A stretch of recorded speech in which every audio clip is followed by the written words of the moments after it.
So have any of you guys ever felt like, whether you've been in the relationship with a narcissist or you've gotten out, gone, how stupid am I? And I just want to forget about this. I don't want to think about it. I can't believe I made that decision. I can't believe I was with them for this amount of years, or I can't believe I was with them for this long, or even a day. How stupid you feel. Let me just say, me, I've definitely had those thoughts cross my mind.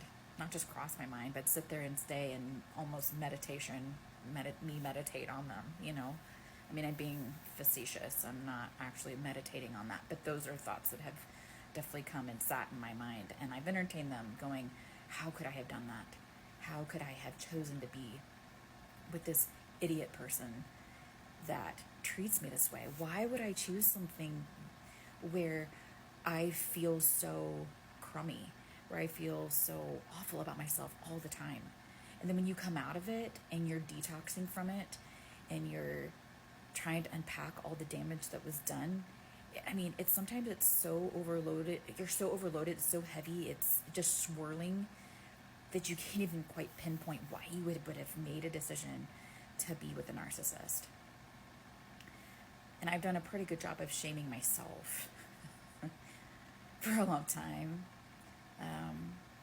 as to why I even made that decision to be in a relationship with someone that would treat me that way. And if you've never been in a narcissist relationship, it's very different to be someone that knows about it versus having walked it out. And I can legitimately say that because I have 2 master's degrees. I have CPI certification, which is crisis prevention intervention certification. I have years of schooling, years of experience. And I swore to myself, I was like, there's no way I would ever be able to be manipulated like that, to get into a relationship with someone like that. Let me tell you about narcissists. They come in all shapes and forms. Some are incredibly rich. Some will buy you with money. I've been down that road. Some have no money and mooch the crap out of you, right? It doesn't matter what frame of life they come from. They come from all kinds, because narcissism is something you are taught. It is not something you're born with or born into. I mean, I guess you could be born into it, but meaning it's not hereditary. The only time it would be hereditary is if the pattern continues to be passed down from generation to generation. A narcissist breeds another narcissist. But if you look sometimes at different individuals or different family dynamics, how come one person turned out to be a narcissist, one sibling did and the other sibling didn't? So it really, that's what I'm saying is it just because so for example, my dad was a narcissist, and I swore I would never marry a narcissist. Yep. So let me explain it like this. Narcissists, and the only compliment I will ever give a narcissist is the fact that they are emotionally intelligent. They tailor their abuse to their victim. Always. Always, always. There is no pure intention. They don't know how. Because when they were kids, the way that they learned to get love was solely based on, anything, manipulation. Any way to get love was by figuring out ways to manipulate those of importance, like their parents or grandparents or just important people that shaped their love process. And it stunts their growth of understanding what real love without strings attached looks like. And so they love based on manipulation. So all they know is to manipulate their victim. So there's not a pure, genuine love.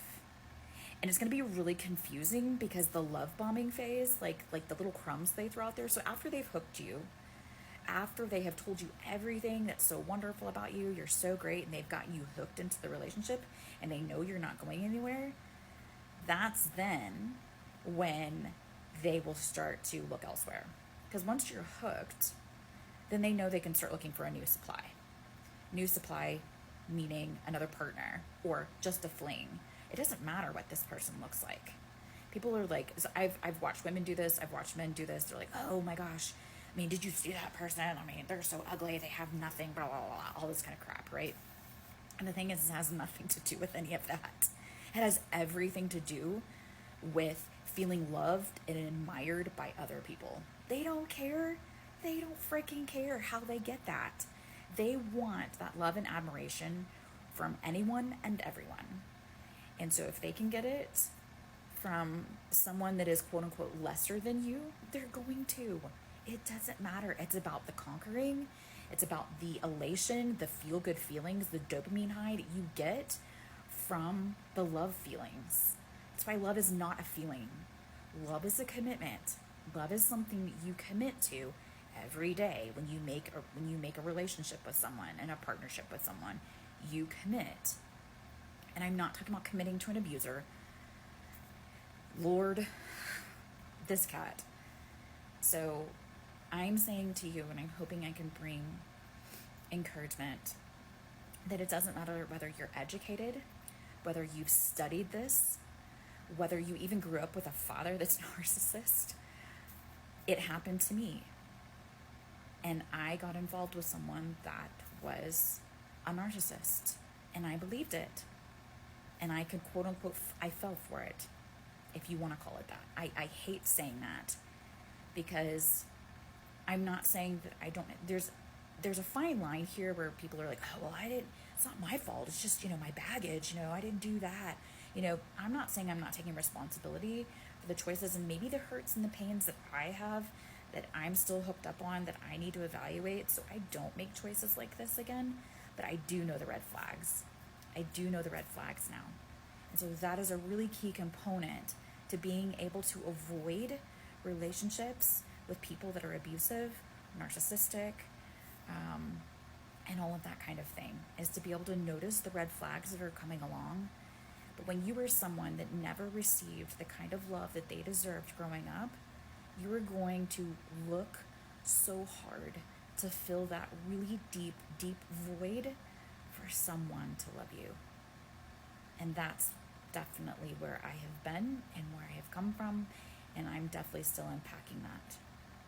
So I just hope to bring you encouragement that you're, number one, not alone.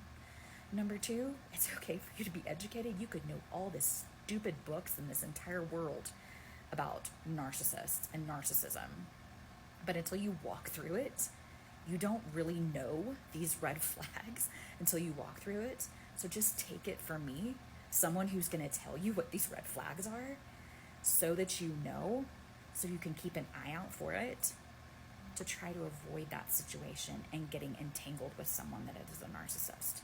And the word narcissism is actually used quite a bit and just thrown around a lot. But I'm talking specifically about people that are actually narcissists and that do have these specific characteristics. So just giving a little bit of hope at the moment, and I will put out some more videos in regards to narcissistic traits and things to look out for.